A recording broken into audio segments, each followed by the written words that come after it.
আসসালামু আলাইকুম, welcome back to my channel. আজকে ফারিয়ার পক্ষ থেকে আরও একবার স্বাগতম। তো এখানে আমি মাংস রান্না করার জন্য সমস্ত মশলা একটা ব্লেন্ডারে আমি ভালো করে ব্লেন্ড করে নিয়েছিলাম। আর এখানে আদা বাটাও আমি অ্যাড করে দিতেছি, সেটা তেলের সাথে আমি সুন্দর করে কষিয়ে নিয়েছি।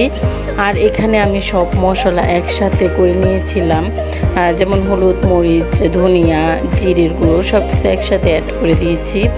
দিয়ে ভালো করে অনেকক্ষণ যাবত এটাকে আমি ভালো করে কষিয়ে নিয়েছিলাম। কষানো হয়ে গেলে যখন উপরে তেল বেশি এসেছিল তখন আমি এখানে মুরগির মাংসটা অ্যাড করে দিয়েছি। তো এটা একটু বড় সাইজের মুরগি ছিল, যেটাকে বলা হয় খাসি মুরগি ছিল। তো এখানে আমি 4টা এলাচ দিয়ে দিলাম, দিয়ে ভালো করে এটা কষিয়ে নিব। অফ ক্যামেরাতে অনেকক্ষণ যাবত আমি কষিয়ে নিয়েছিলাম। তো পানিও দিয়ে সিদ্ধ ভালো করে নিয়েছি। তো এটা একদম প্রপারলি একদম সিদ্ধ হয়ে গেছে। তো আমি একটা আলু ভেঙে দেখিয়ে দিচ্ছি যে কতটা পরিমাণ সিদ্ধ হয়েছে। তো আমার ভিডিওটা অনেক লং হয়ে যাবে, সেটার জন্য কিন্তু আমি অফ ক্যামেরাতে অনেকটুকু ভিডিও কেটে দিয়েছি বা স্প্লিট করে নিয়েছি, কারণ কি আপনারা সবাই জানে রান্না করতে অনেক সময় লাগে। তো এইটা সিদ্ধ হয়ে গেলে, কষানো হয়ে গেলে আমি বাটিতে কিছু মাংস তুলে নিলাম, নিয়ে এটাকে আমি খাওয়া শুরু করে দিলাম। তো বেশ কিছু 2-3 পিসের মতো আমি মাংস নিয়ে খাওয়া শুরু করে দিয়েছি।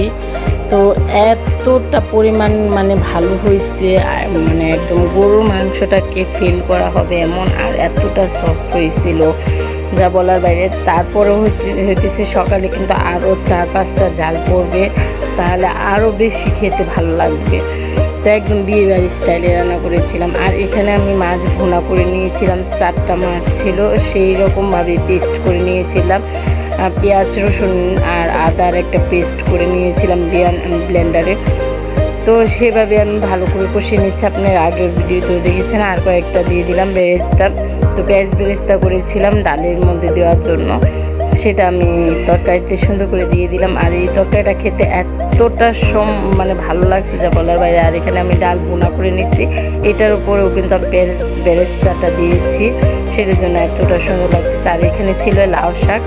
তো আমার আজকে রান্নার ভিডিও এই পর্যন্তই। যদি ভালো লাগে তাহলে সাবস্ক্রাইব করে আমার পাশে থাকবেন, আমার ভিডিওগুলো দেখবেন, আমাকে আরও উৎসাহিত করবেন আপনাদেরকে নিত্য নতুন ভিডিও দেওয়ার জন্য। আল্লাহ হাফেজ।